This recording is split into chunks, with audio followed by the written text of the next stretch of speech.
akhir tahun itu orang banyak drama masalah resolusi ya. Betul. Tapi resolusi tahun ini aja nggak tahu kemana. Ya, sudah teracip apa? Resolusi tahun ini gimana bang? Oh, ntar dulu.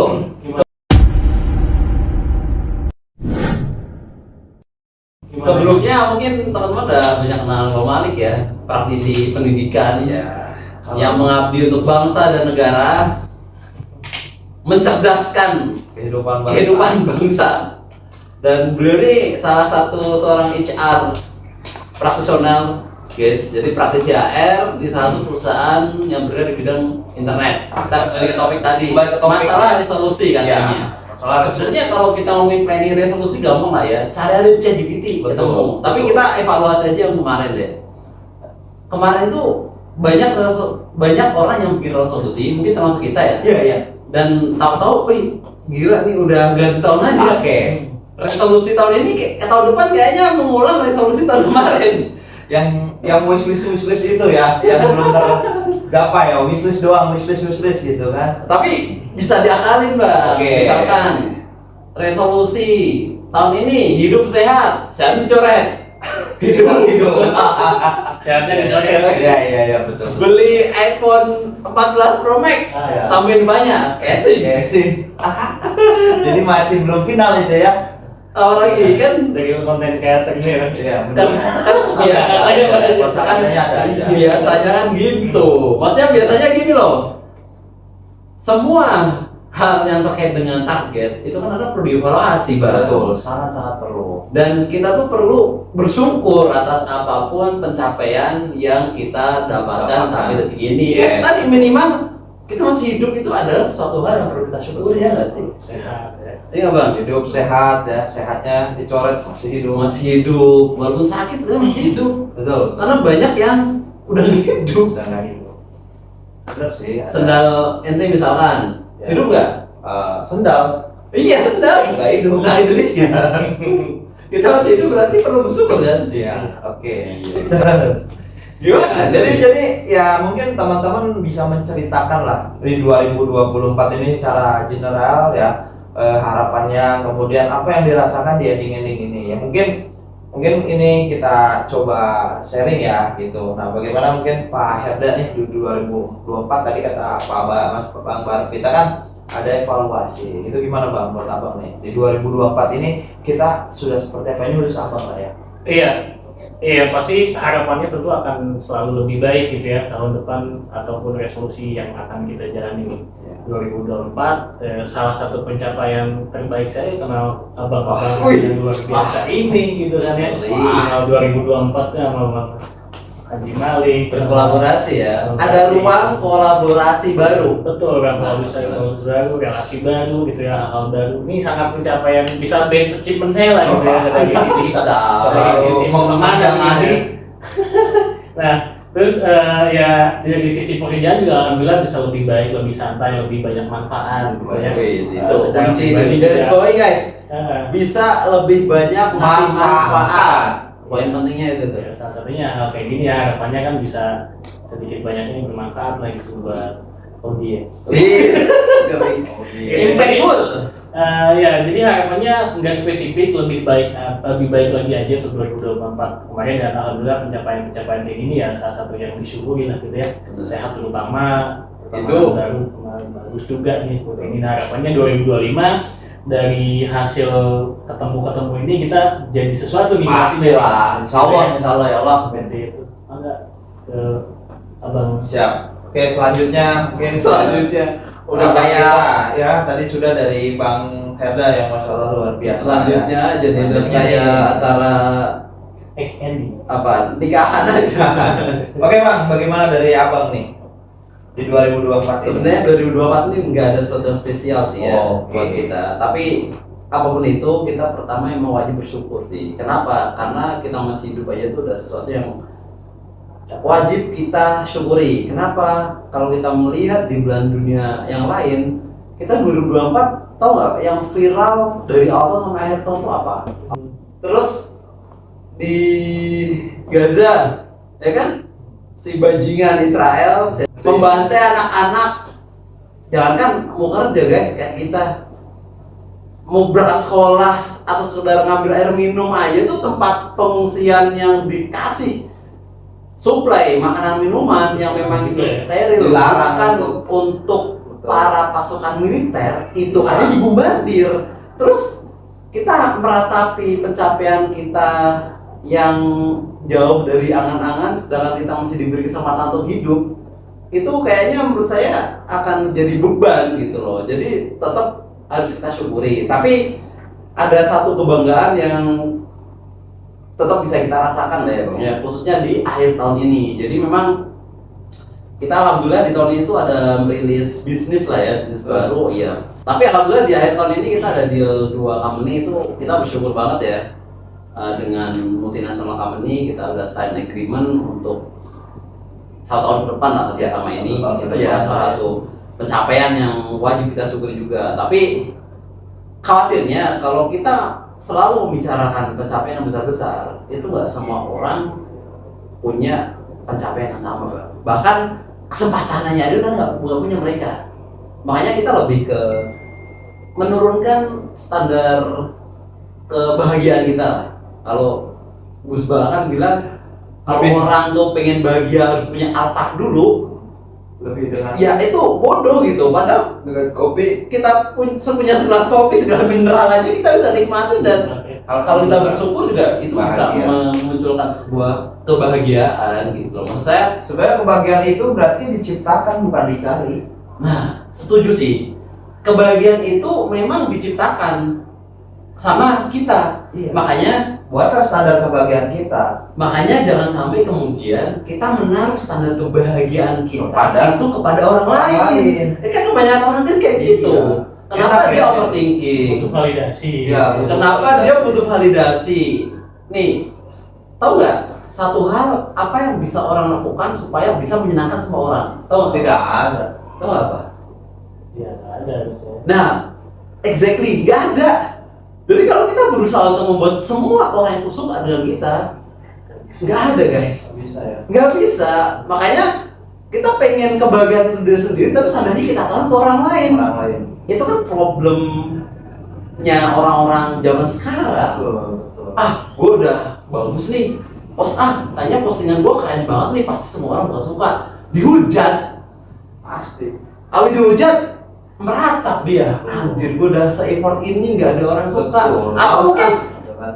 dari sekian like misalkan atau komen, ada satu aja nih yang komennya negatif. Kita langsung anjir, kenapa dia jelek gitu. Satu doang, tapi langsung membuat kebahagiaan kita tuh hilang gitu loh. Makanya kita nggak perlu menaruh standar itu tuh terlalu tinggi, apalagi menaruhnya ke orang lain. Biasanya kan kecewa. Jadi ketika kita meletakkan standar kebahagiaan kita ke orang lain, itu sudah sengaja kita membuat sengsara diri kita sendiri.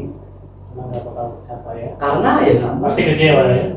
Kecewa itu kadang-kadang dibuat karena kesengajaan kita. Hati-hati loh. Sama kayak gini ilustrasinya ya. Misalkan nih, sekarang antum happy nggak? Alhamdulillah. Happy. Kalau misalkan Ane kasih antum 100.000, Ya, makin happy nggak? Makin happy. Tanpa ada alasan ya. Ya, nggak ada alasan. Kalau tiba-tiba nih, dikasih. Ane kasih Bang Herda 1 juta, happy nggak? Kalau diri saya pribadi, ya saya pasti karena saya nggak naruh ya ke orang lain, kenapa harus iri kalau saya kan gitu. Kalau kebanyakan orang kan iri gitu kan. Kenapa dia udah punya sejuta? Dan ini terjadi. Gua dikasih kok cuma 200.000, padahal tadi udah happy gitu loh. Karena apa? Tadi Ini. standarnya itu dia langsung Bukan kebahagiaan orang lain ya. Apalagi kita ngomongin yang akhir-akhir di viral guys, masalah tukang es. Ya. Betul. Itu kan ramai banget. yang jual tukang es lebih banyak. Sekarang kalau ada acara Bikin partai. semua banyak. Iya, partai Bikin itu tukang Makin maju ya tukang es ya. Iya, bikin Tukang es makin ke depan, maksudnya Makin maju ke depan Itu nanti. dia. Maksud kita, maksud aneh ya khususnya, kita kadang-kadang tuh nggak bisa gitu loh melihat orang lain terus kita pengen mendapatkan yang sama, terus kita pengen kebahagiaan yang sama seperti yang kita belum tentu. Makanya kembali lagi ke topik ya tentang achievement. Memang nggak perlu mengglorify lah, membesar-besarkan pencapaian kita, biasa aja. kecil atau besar itu wajib kita syukuri. Ya, memang kita perlu evaluasi karena ya lebih baik kita kan besok lebih baik dari sekarang, dan kesalahan ketika kita evaluasi kita tuh disandarkan pada faktor eksternal, entah itu orang lain, entah itu pencapaian orang lain, entah itu target orang lain, itu yang bikin hancur. Betul. Padahal sangat sederhana sekali. Kita itu persaingan kita sebenarnya kan sama diri kita sendiri. Kalau besok lebih baik dari kita sekarang itu udah achievement. Betul. Hari ini lebih baik dari kemarin itu udah achievement. Tahun depan lebih baik dari diri kita tahun ini itu juga udah achievement. Jangan sampai target kita, standar kita itu justru standarnya evaluasinya itu diberikan kepada orang lain. Walaupun memang untuk kita punya ambisi itu juga penting, karena kalau kita punya ambisi kita jadi malas untuk melakukan sesuatu hal yang baru, malas untuk mengejar apa yang pengen kita capai. Oke, luar biasa ya. Biasa di luar, Bang. Biasa di luar ya. Habis dari luar kan kita. Oke ya, jadi itu teman-teman, bahwa yang pertama sama-sama kita harus mensyukuri apa yang sudah kita lakukan ya. Perlu yang namanya target itu perlu, tetapi kalau saya bilang harus pakai ilmu positif pesimis. Apa tuh? Pesimis optimis, mohon maaf. Oke, Jadi apa tuh? misalnya kita nih, misalnya ini perlu nih ilmu pesimis optimis. Nah. Kalau misalnya kita suka sama cewek, Wis. kita pesimis, kita tahu kita bakal ditolak. Nah, tapi optimisnya kita sampaikan. Jadi ketika kita sampaikan, kita ditolak, terima kasih sudah menguatkan pendapatku, gitu kan. Tapi ketika dijawab, mau AA, ya udah ayo bareng. Gitu. Nah, hidup tuh sebenarnya harus seperti itu menurut saya. Saya tuh sering banget seperti itu. Kita memang pesimis, tapi pesimis kita nanti ketika ditolak menguatkan kita. Ketika misalnya berhasil, alhamdulillah, bersyukur. Berarti kalau ditolak validasi, paling kan dugaan dua. Iya, ya udah udah ya, ngapain harus ini kan? Tapi satu hal, kalau kita nggak melangkah, itu pasti kita nggak. Iya, makanya kan optimisnya di situ, makanya pesimisnya validasi Makanya, kita, muhasabah diri. Iya, relate dengan quote dari Barebek bagian Tenggara ya. Iya. Kalau kita pengen berjalan sampai ke 1000 mil kan Dengan kita satu langkah langkah pertama dulu. gitu. Oke. Jadi apapun yang pengen kalian Kita capai di lakukan, 2025 ya. entah kita- itu karir, bisnis, pesimis optimis kalau saya punya konsep. hubungan, Hmm. ya pastikan kita harus punya keberanian untuk melangkah di step pertama kan itu yang paling berat sih. Walaupun ya mungkin dari Nah. orang terdekat kita tuh udah deh jangan macem-macem, pasti begitu. Ya itu aja. Ya, Nah, itu. ini menarik nih. Pasti. Ngomongin tentang hambatan itu memang kadang muncul dari orang terdekat kita. Jadi kalau kalian Kan pengen bicara melangkah, pencapaian pasti ada hambatan. melangkah maju itu kadang-kadang bukan orang lain yang nolak kita, dan itu kita harus siap mental. Karena contoh nih misalkan ketika kita pengen jualan, yang paling pertama kali nolak siapa? Ya, teman-teman dekat. Ya orang terdekat kita. Tapi yang pertama dipercaya siapa? Orang luar, customer pertama yang mungkin nggak kenal. Betul. Bang, berapa nih? Bagus banget barang lu gitu. Sekian. 500 M gitu. Oh yaudah deh gue beli 5 gitu. Ya kan? Orang nggak kenal, tapi kadang-kadang realita kehidupan tuh emang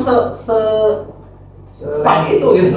Serandom itu ya. Ya artinya apa? Kita jangan beriman kepada hasil, tapi beriman kepada proses. Proses.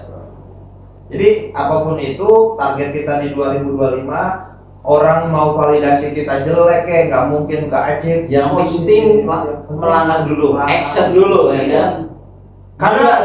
Karena abang kita pernah bilang, ya orang Gila. bukan orang gila, ya orang kecil selalu membicarakan orang lain. Asik. Kalau orang biasa itu membicarakan fenomena, Asik. tapi kalau orang hebat, orang besar selalu membicarakan Ide dan gagasan. gagasan. Silakan teman-teman mau dari bagian mana. Gede. Ya, begitu sih. Mungkin kita langsung ke closing statement aja ya. Anjay. Langsung ke Pak Bang Eda ya. Izin Bang. Closing Itu statement. pastinya. Silakan. Apa-apa. Jadi kembali lagi ya, kalau kita ngomongin resolusi 2025, udah deh kita nggak usah mikirin bagaimana supaya kita lebih baik dari orang lain. Ya. Hilangin itu. Yang fokus aja pada bahwa kita tuh percaya dengan diri kita sendiri, dan mudah-mudahan kita bisa menjadi diri kita versi yang lebih baik lah. Kayak Android aja selalu update ya. iOS gitu ya. iOS juga selalu update. Bukan untuk iOS gak bakal mengadopsi updatean dari Android. Begitu juga Android nggak mungkin mengadopsi updatean dari iOS, dari Android versi 15, tahu besoknya langsung Android iOS 20, nggak mungkin. Nah, Tetap masih Jin, ini menarik nih yang terakhir ya. iOS juga sama. Nah, berarti artinya kita tuh kalau misal bicara fokus mana nih antara kelebihan sama kekurangan. Jadi teman-teman kita harus fokus pada kelebihan kita, jangan kekurangan kita. Ya kekurangan juga nggak apa-apa kan orang Jadi gini, bukan orang lain. Jadi gini konsepnya, untuk unggul itu kita harus kelebihan. Contoh, kalau misalnya tangan berat badan. kita nggak punya tangan kayak Bro Agus, masa iya kita misal harus nulis pakai tangan gitu kan? Tapi Iya. kalau misalnya kita bisa pakai kaki, ya udah kita kaki. Pasti gitu loh Bang. Kalau misalnya kita menyamakan standar kita dari kekurangan kelebihan, kita capek waktu kita habis. Tapi kalau kita kelebihan fokus, maka kita akan jadi unggul. Bagaimana film Three Idiots itu loh, jangan carilah kesusahan, tapi carilah keunggulan. Kelebihan itu maksudnya. Itu untuk teman-teman biar achieve-nya tajam lagi besok 2025. Makanya jangan salah pilih mentor ini. Sangat setuju guys. Nggak setuju, boleh nggak setuju? Karena itu udah closing saya. Iya, biar rame gitu. Kita harus tahu maksudnya kelebihan kita. Biar di mana. closingnya makin lama nih 2 jam lagi. Jadi bener ya bahwa kita tuh memang harus fokus untuk mengoptimalkan dan memaksimalkan kelebihan yang kita punya. Optimal dan maksimal. Tapi boleh nggak kita mengevaluasi kekurangan kita untuk coba kita pelajari? Ya boleh aja, nggak ada masalah. Karena kadang-kadang beda konteks aja sebenarnya, bukan sesuatu hal yang sifatnya baku. Jadi saya mau sengaja tabrakan lah biar nggak satu punya pemikiran yang sama gitu. Karena krisis di kita itu Bang, critical thinking Bang. Satu doang gitu. Nggak berani mendebat orang lain itu problem. Apalagi kalau kita ngomongin dari sisi kebijakan para nyombo gitu, itu juga akan jadi problematik nantinya Bang. Ini nggak maksud statement. Ya kan, nggak perlu plus statement, kan masih panjang nih. Gameplay nanti. Jadi tadi Bang Malik bilang ya, kalau kalian punya kelebihan 100, ya maksimal kelebihan itu. Tapi kalau punya kekurangan, boleh kalian tutupin kekurangannya. Tapi jangan fokus pada kekurangannya, itu poinnya. Jadi jangan selalu fokus pada kekurangan terus Iya, saya nggak bisa ini, nggak punya motor buat sekolah. Itu kayak sama kayak ikan, dia akan berusaha menyamai monyet. Itu nggak mungkin ya. Atau sama kayak burung, dia pengen menyamain ikan, kecuali burung penguin. Nggak bisa dia. Karena hidup dia emang di situ, di air. Tapi kalau misalkan lu seekor ikan dan kalian lu berenang, lu nggak perlu bersusah payah berusaha untuk bisa manjat pohon. Gitu. Makanya kan quote-nya apa? Ingat nggak? Albert Einstein. Apa tuh? Ya, apa? Bukan Albert Einstein. Mas Edi Bang. Jangan Mas Edi. menilai, gitu ya. Iya, jangan Jangan menilai ikan dari cara manjat pohon. Ini Itu ternyata. kuncinya. Jadi poinnya itu guys. Jangan pernah menilaikan dari cara dia menjadi pohon ya. Itu jokesnya stand up comedian itu. Oke. Ya lanjut Bang Hendra. Ya udah, pokoknya resolusinya yang pasti kita pastikan bahwa harus tadi tuh setiap hari aja kan harus lebih baik gitu kan dibanding hari kemarin, apalagi 1 tahun ke depan gitu 2025. Sebisa mungkin harus lebih baik, ada pencapaian baru, ada koneksi baru gitu ya. Syukur-syukur ada hasil yang lebih baik, lebih banyak, Amin. bermanfaat. Nah itu tuh saat itu. Amin. Bermanfaat lah mudah-mudahan gitu ya. Amin. Itu dari kami. Silakan Bapak. Amin. Yang terakhir mungkin dari kita. Oke, terakhir lagi. Jadi nih kalian kalau pernah bikin skripsi itu berapa kali revisi final? Kan biasanya skripsi final, ternyata besok masih ada revisi. Iya. Skripsi final 2, ya kan? Berapa kali, Bang? Saya 12. 12, berapa kali, Bang? Banyak. Sama.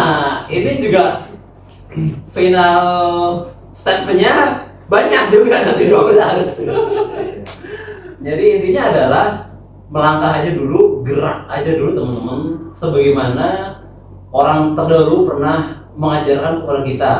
Kita ambil satu kisah buat mungkin penutup cerita ini ya, dari Nabi Ibrahim dengan Ibunda Siti Hajar. Ketika beliau berada di satu tempat padang gurun yang sangat gersang, terus anak Ibunda Hajar Nabi Ismail masih bayi, kemudian menangis karena kehausan. Apa yang dilakukan oleh Ibunda Hajar? Gerak teman-teman. belajar berkeliling ke Safa, ke Marwa mencari sumber air. Mungkin secara logika kita ini kan di padang gurun, jarak pandang kita dari sono timur, barat, selatan, utara, barat, daya, ya kan kelihatan nggak ada apapun. Tapi dengan proses tadi, dengan berusaha bergerak, ternyata Allah tuh memberikan pertolongan dari kaki Nabi Ismail. Keluarlah air yang selalu mengalir sampai bilang zam zam zam zam, ya kan, berlimpah gitu, sampai tumpah-tumpah itu air. Kenapa? Bukan berarti kita pasrah. Maksudnya apapun target kalian, apapun achievement kalian, apapun harapan kalian, gerak aja dulu. Bisa jadi nanti ide itu akan muncul dari situ. Ini juga relate dengan waktu saya bikin buku, Bang. 3 bulan itu kan saya selesai waktu bikin buku pertama tuh. Sebenarnya gak ada idenya, tapi saya satu komit. Setiap pulang kerja habis sholat isya jam 8, saya harus buka laptop. Tangan harus berada di atas keyboard. Apapun itu tulis. Dan ternyata emang gak ada ide awalnya, tapi kita nulis harus salah. Oh iya, jadi ada ide. Ide itu muncul setelah kita action. Jadi kuncinya adalah buat kalian jangan lupa, apapun sekecil atau sebesar apapun diri kalian, sekecil atau sebesar apapun plan kalian, kalau kalian nggak gerak itu nggak ada artinya. Tapi kalau kalian gerak, disitulah nanti inspirasi, achievement itu bisa akan tercapai. Ingat, 1000 mil itu diawali dari satu langkah pertama. Bye. Terima kasih, sampai ketemu di konten-konten berikutnya. Assalamualaikum warahmatullahi wabarakatuh. Waalaikumsalam.